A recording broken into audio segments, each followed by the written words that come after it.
Gente, primeiro eu queria agradecer muito pelo convite, né? Para mim é uma honra estar aqui e especialmente por estar representando as mulheres, que eu estou aqui bem no meio do sanduíche, né? Depois tem mais 2 homens.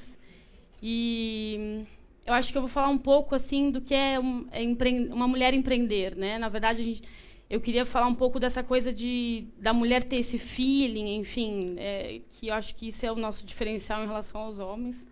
Tem alguns que têm isso, mas eu acho que esse eu quero falar sobre isso.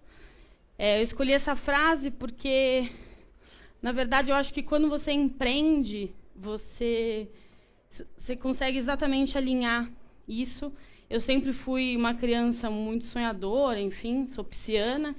E o dia que eu entendi isso, as coisas começaram a fazer diferença. Eu não nasci empreendedora, eu me descobri empreendedora. E essa frase significa muito para mim, que quem olha para fora sonha e quem olha para dentro desperta. Para falar um pouco da minha história, eu queria contar rapidamente que eu não nasci empreendedora, que essa foto assim, denota muito o que eu era criança. Eu adorava estudar, então eu acho que é uma grande sorte. Eu sou filha de professores e adorava ir para a escola, adorava ler. Com 4 anos eu comecei a ler e escrever, com 5 anos eu estava na primeira série, com 9 eu estava na quinta e com 16 eu estava me formando, mas porque eu gostava mesmo. E eu cresci com a premissa, né? Você tem que trabalhar, estudar muito, conseguir um bom emprego, de preferência público, aí sim você vai ser feliz. E isso fazia um pouco de sentido para mim, porque eu gostava de estudar, mas não fazia sentido para a minha felicidade, né? Eu sou filha de pais separados, então desde cedo tive que me virar muito sozinha, né? Quem passa por um divórcio litigioso sabe disso, porque os filhos acabam ficando... Eu tenho 2 irmãos, acabam ficando no meio do tiroteio. E aí, com 15 anos, que eu procurava muito em responder essa pergunta, o que me faz feliz e o que faz sentido para mim, eu descobri 2 coisas. Que para eu sair daquele modelo mediano que eu vivia, eu tinha que trabalhar muito e estudar muito. Era a minha única alternativa. Porque senão eu corria sérios riscos de viver aquela vida que eu não achava que era o melhor para mim. E aí desde criança, se me perguntasse o que eu queria ser quando crescer, eu queria ser médica ou veterinária. E com 15 anos eu não tinha dinheiro para ser médica e veterinária. Eu comecei a trabalhar, paguei meu cursinho e aí a ficha caiu de que eu não podia ser médica e veterinária ou veterinária. A faculdade era cara, eu estudei em colégio público, não tinha como entrar numa faculdade pública, não tinha condições, né? E aí eu fui escolher a área de direito, muito trazendo aquela premissa de funcionalismo público, e o direito me dava um pouco muitas alternativas nesse sentido. E aí, no meio de tudo isso, quando eu estava no 4º ano da faculdade, em busca e sempre buscando o que fazia sentido para mim, eu me casei. Me casei cedo, namorei 10 meses. E aí, assim, eu pus essa foto porque ela representa exatamente a minha primeira ruptura, onde eu tive a oportunidade de fazer diferente e ali estava... o mundo estava me dando a oportunidade de fazer diferente daquilo que eu tinha visto lá atrás. E, assim, Marcelo, ele é meu parceiro, meu melhor amigo. Acho que isso é um golpe de sorte, mas foi com ele que eu comecei a construir uma nova história, enfim, fazer um novo... Foi um recomeço para mim. E aí é onde entra, né? Essa é a Julie, nossa filha peluda, né? Quando eu me casei, a primeira coisa que eu queria era um cachorro. Enquanto ele não me deu um cachorro, eu não sosseguei. E aí, buscando... eu ficava o dia inteiro fora de casa, né? Não tinha muito com quem eles ficarem. E aí eu fui buscar que raça que poderia ser para ficar o dia inteiro sozinho. Descobri a raça, aliás, a Apso. E que, lendo ou não, assim, é uma raça originária do Tibete, que era a raça dos monges, é super quieto, super calmo. E aí foi o que a gente escolheu, o Marcelo me deu, e ele é considerado um cão sagrado, era dado pelos monges aos nobres, né? E, querendo ou não, assim, essa cachorra mudou a nossa vida. E foi uma coisa muito do nada, né? Eu trabalhava, apesar de ter feito direito, trabalhava na área de eventos. O Marcelo fez arquitetura e fazia projetos, enfim, trabalhava como em outra coisa, né? E a gente não se encontrava. No primeiro ano de casamento, a gente não se via, não almoçava de domingo, e aquilo não fazia sentido para mim.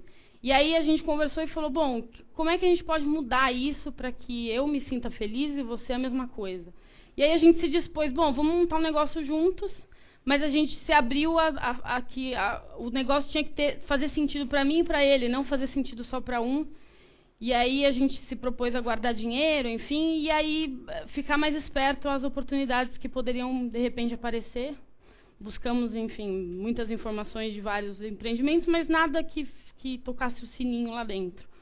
E aí a Julie, com 1 ano de idade, a gente descobriu na prática que ela tinha ovário policístico. E para quem tem cachorro aqui, a cachorra geralmente fica de 10 a 14 dias no cio. E é suportável, né? Sempre tive cachorro a minha vida inteira e nunca tive esse problema. E a Julie, ela, no cio, ela simplesmente fica 30 dias no cio e ela vaza sangue, não é pinguinho, assim. Ela se sacudia, ela sujava a minha casa inteira. Eu saía de casa cedo, voltava super tarde e a casa estava simplesmente caótico. Eu não tinha o que fazer.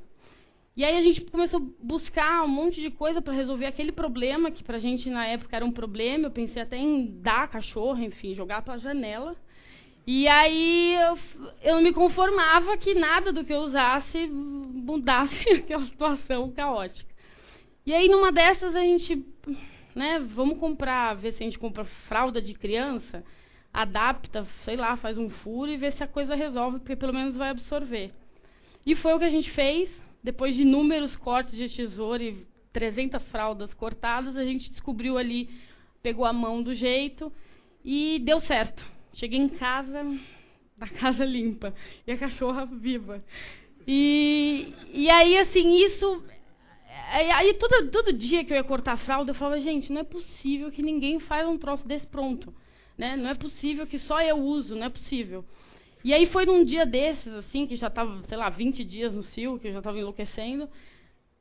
Eu digo que o sino tocou, né?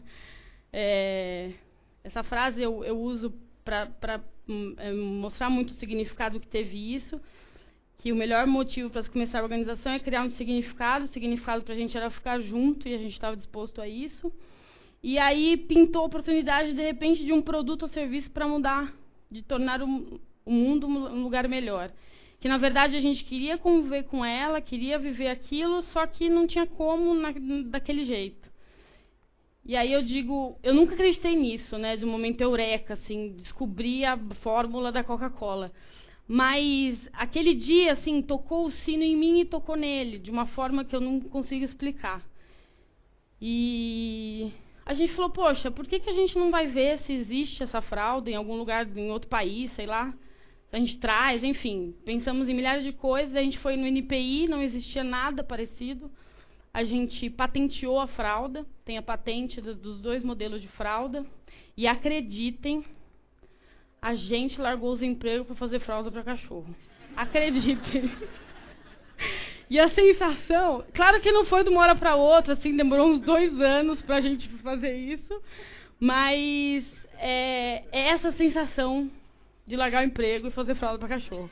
A família falava, gente, não é possível largar o emprego. Não, larga um, o outro fica. Pelo amor de Deus, quem vai pagar as contas? Não tinha quem pagasse as contas, não tinha patrocínio. E foi a melhor coisa que a gente fez. Na verdade, isso tornou a nossa vida com um sentido. A gente tinha um significado, a gente tinha o que discutir, a gente tinha o que fazer. E o processo todo foi bem bacana, assim.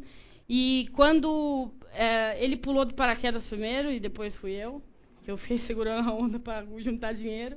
E a gente desenvolveu tudo. A gente não tinha dinheiro para pagar design, enfim, a gente desenvolveu tudo, marca, nome, tudo. Embalagem, mascote, enfim. E aí, quando eu pulei de paraquedas, eu lotei, a gente tinha uma picape, eu lotei a caçamba da minha picape e fui bater de porta em porta. E as pessoas, eu queria deixar consignado, eu nem queria vender, porque eu nem achava que alguém, a sensação era imensa. Mas assim, posso deixar aqui? Me dá uma prateleira. E foi o que eu fiz isso em 30 lojas, nas melhores lojas. E aí, quando eu recebi a reação de, putz, alguém pensou nisso, a minha esperança se renovava e eu falava, gente, a gente vai mudar a consciência do consumidor.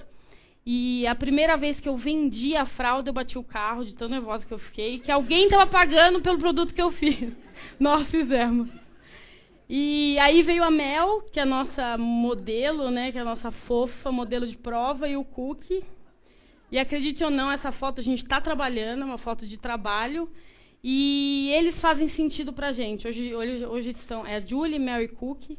A gente vive essa relação de uma forma incrível, assim, quem tem cachorro aqui sabe o quanto isso é tudo de bom. E aí a gente descobriu que a gente não tinha inventado uma fralda para cachorro, né? A gente tinha inventado uma forma de conviver melhor, de melhorar o convívio de donos e cães, são 31 milhões de cães no Brasil, de melhorar essa relação. E aí a gente estava vendendo conscientização ambiental e de higiene, porque, na verdade, a gente não vende só a fralda, a gente vende o saquinho para recolher as fezes. Nossos produtos hoje são todos ecologicamente corretos, então o plástico que a gente usa, ele é oxibiodegradável, em 18 meses ele se decompõe. E aí, mais que isso, eu não vendo fralda, né? Eu vendo conforto, carinho, parceria, a gente não vende fralda para cachorro. E esse foi, nós como donos, passamos a ser o maior consumidor do nosso produto, e hoje eu garanto que meus cachorros não vivem sem fralda, e não incomoda, não assa, não... Enfim, é uma maravilha, é uma bênção. E como eu não tinha, isso é bem o que assim, como eu não tinha nenhuma referência de empreendedorismo por perto, esses livros fizeram muita diferença na minha vida, antes de pular de paraquedas. Eu tive o prazer de ir numa palestra do César Souza, e que me fez ter muita vontade de pular de paraquedas, porque é muito inspirador. Pai Rico, Pai Pobre foi muito contundente na minha vida quando fala sobre a corrida dos ratos, né, que a maioria das pessoas trabalham, e aí quando recebem um aumento vão lá e compram um apartamento mais caro e ficam juntando passivo, e eu não queria isso para mim, mas não sabia o que fazer. E falando um pouco de propósitos, assim, o pastor Ed, eu sou da Igreja Batista, o pastor Ed é meu conselheiro, enfim, e o livro dele fala muito sobre propósito, né? Então, quando você descobre o que faz sentido para você, de alguma forma, seja o que for, se você conseguir tornar isso um empreendimento e fazer disso a sua forma de ganhar dinheiro, o dinheiro vira só consequência. E essa frase fala muito sobre isso, que é: nunca inicie uma empreitada para ficar rico. Faça o que você ama, e se nesse processo você ficar rico, veja isso como um bônus. Que é o que a gente faz. Hoje a gente produz menos do que a gente vende numa crescente a gente tem 4 anos de mercado. Muita gente aqui com certeza nunca ouviu falar da fralda, então imagina o tamanho desse mercado ainda. A gente tem um histórico de dobrar a empresa todos os anos, né? Então, de 2006 para cá, a gente dobrou a empresa no ano 100%. E temos projetos grandes para 2011, 2012.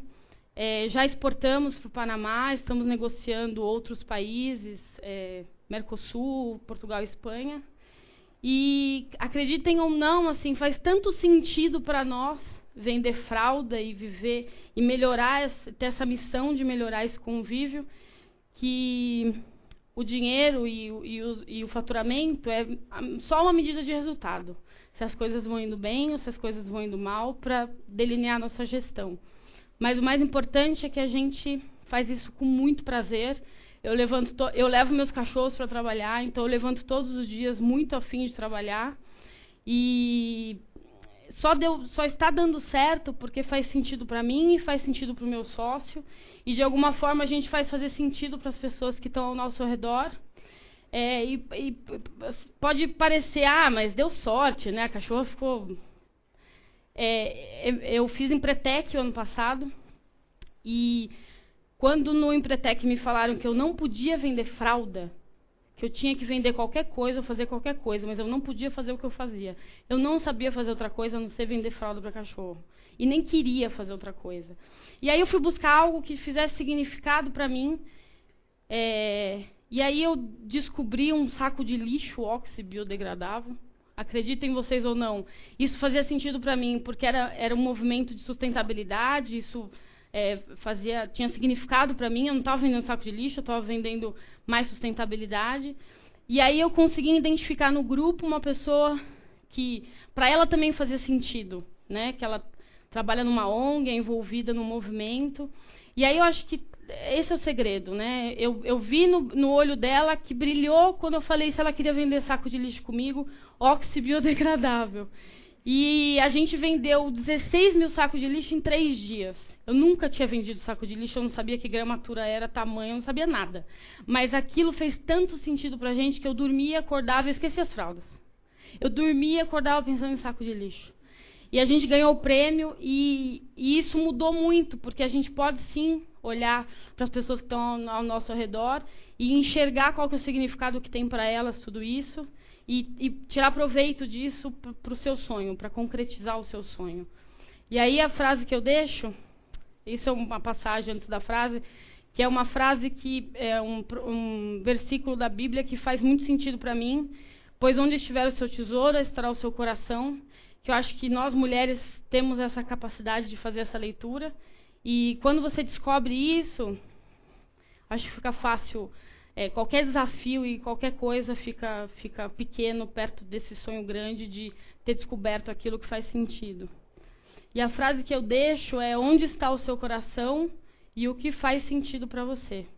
Talvez você adore idosos, crianças, e basta olhar para dentro, né, para despertar isso em você e descobrir o que faz sentido e ver quais as possibilidades que existem todas, né? E aí botar para fazer. É isso. Obrigada.